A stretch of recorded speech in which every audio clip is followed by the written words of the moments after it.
4:9. Como siempre, el nuevo concepto del Estado cristalizó alrededor de individuos dramáticos. Así como el rey Arturo, Carlomagno, el Cid, habían personificado a la primera Inglaterra, la primera Francia y la primera España, ahora muy repentinamente se levantaron también nuevos héroes nacionales y fueron inventados para personificar su renacimiento. Estos héroes representaban unidad, reforma, democracia.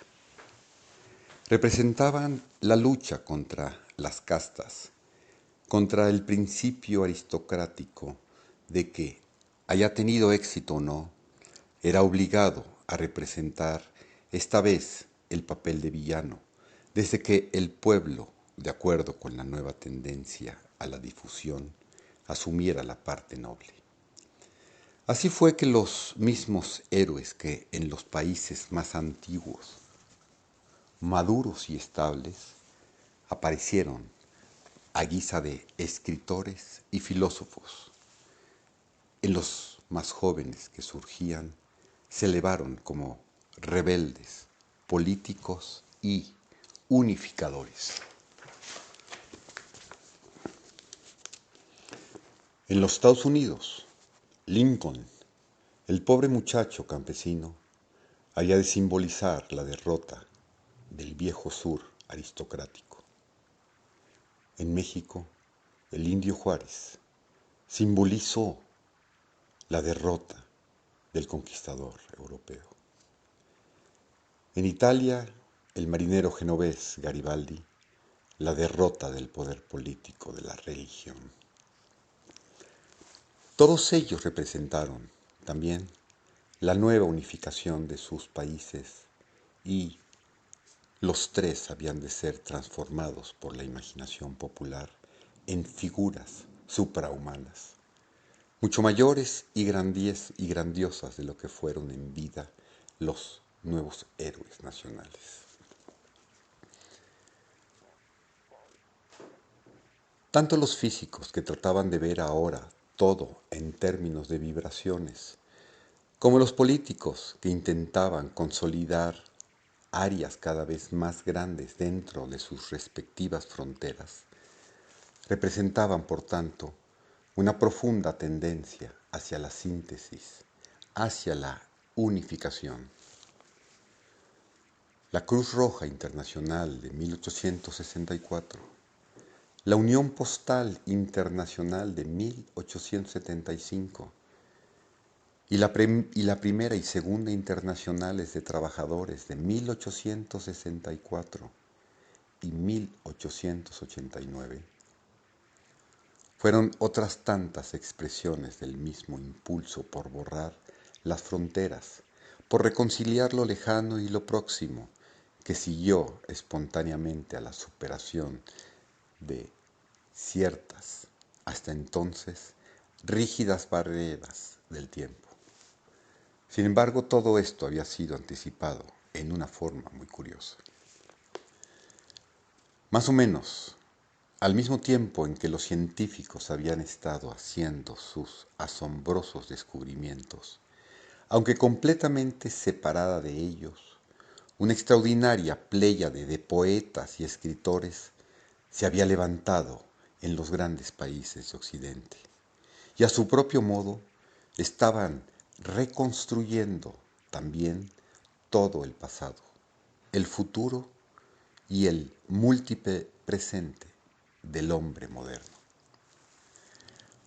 En el año 1870, Víctor Hugo tenía 68 años, Hans Andersen, 65, Tennyson, 61, Whitman, 51, Tolstoy e Ibsen, 42, y Nietzsche, 26. Y todos se encontraban en plena creación. La presencia de tal grupo de profetas poéticos en Occidente es extraordinaria de por sí. todos fueron profundamente religiosos, pero de una nueva manera, libres, no confinados a ninguna doctrina. Todos poseyeron un hálito y un alcance de una inmensidad de visión del tiempo y del espacio que hicieron posible, por primera vez, los descubrimientos de la nueva era. Y todos, en forma muy especial, resumieron y encarnaron el espíritu de sus respectivos países, reconstruyendo, por así decirlo, la herencia de cada uno para que sobreviviera la era por venir.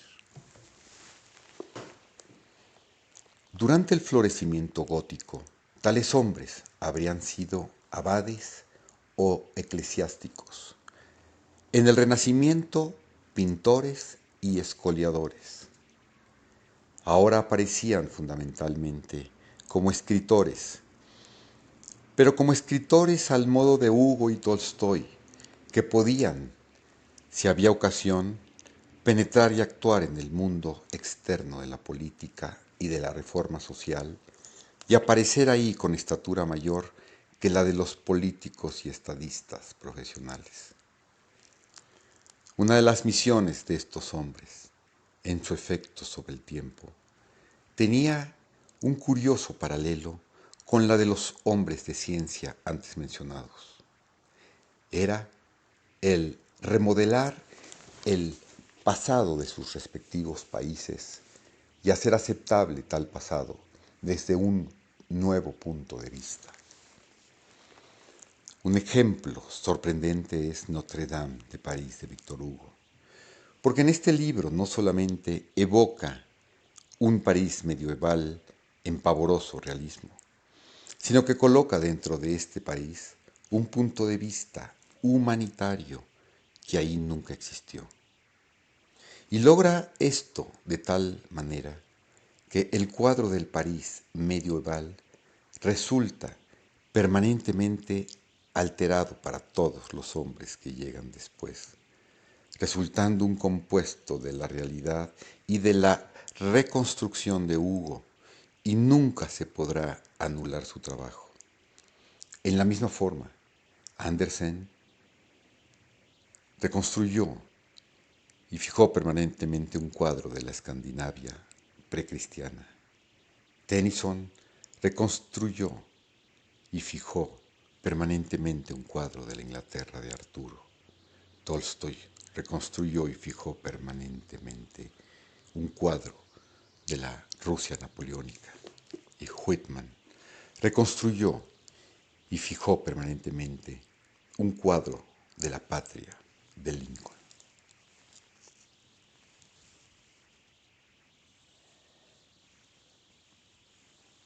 En cada caso, la reconstrucción fue tan grandiosa, tan completa y correspondió con tanta veracidad a ciertas actitudes de la nueva era que fue aceptada casi al instante, con preferencia a cualquier otra memoria.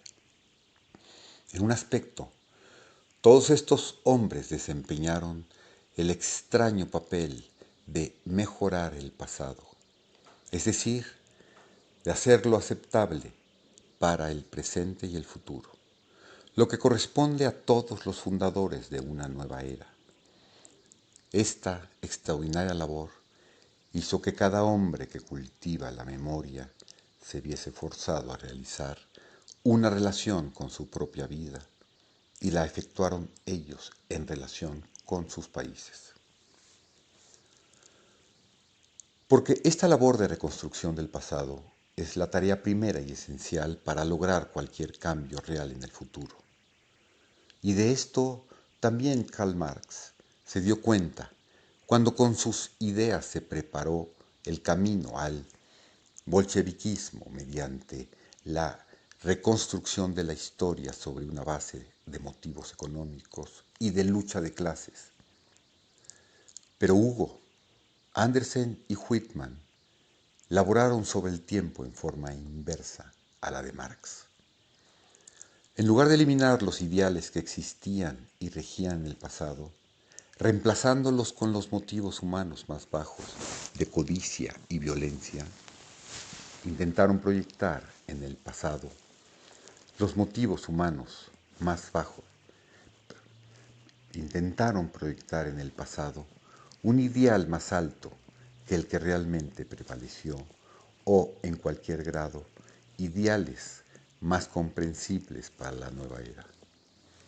Por tanto, su intento, con o sin éxito, fue regenerar el pasado, mientras que el de Marx, otra vez, con o sin éxito, solo pudo servir para degenerarlo.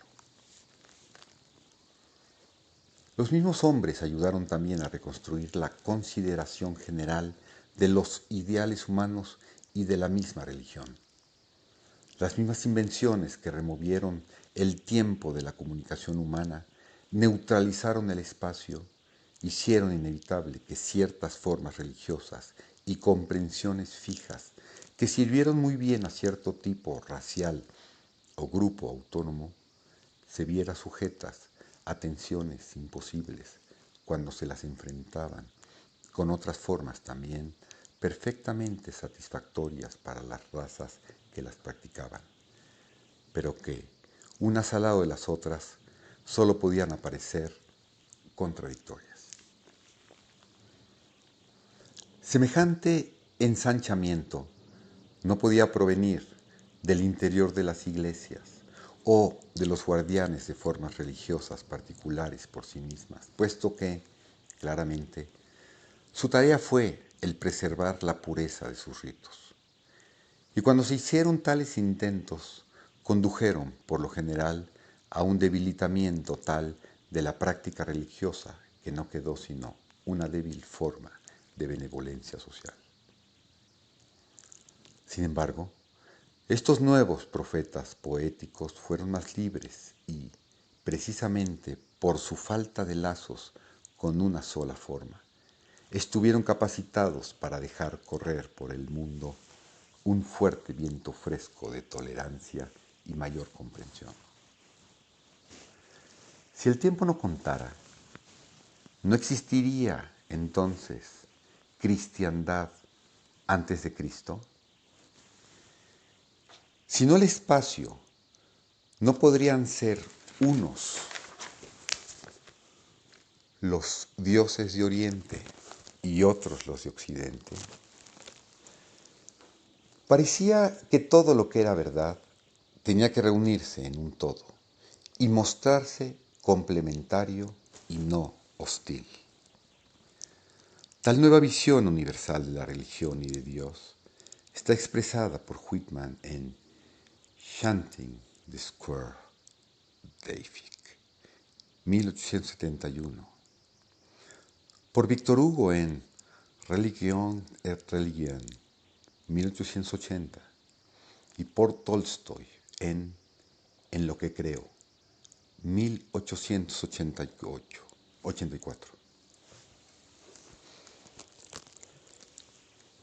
Este abrazo y reconciliación de diferentes formas y mensajes, sin destruir su individualidad, y cuyo paralelo fue posible en el reino físico por el nuevo uso de las ondas electromagnéticas, es muy característico de la nueva línea de pensamiento religioso que empieza a desarrollarse a partir de 1860. Por tanto, la nueva cultura, en conjunto, parecía estar basada en la posibilidad completamente nueva de trascender las divisiones del espacio merced al escape desde un tiempo monodimensional. Sin embargo, este intento se desarrolló sobre dos líneas bien diferentes. Los científicos, físicos y diseñadores se concretaron a la posibilidad de un escape mecánico desde el tiempo, en tanto que los poetas, escritores y místicos estudiaron la posibilidad de un escape consciente. Lo que seguía faltando era un puente entre los dos puntos de vista.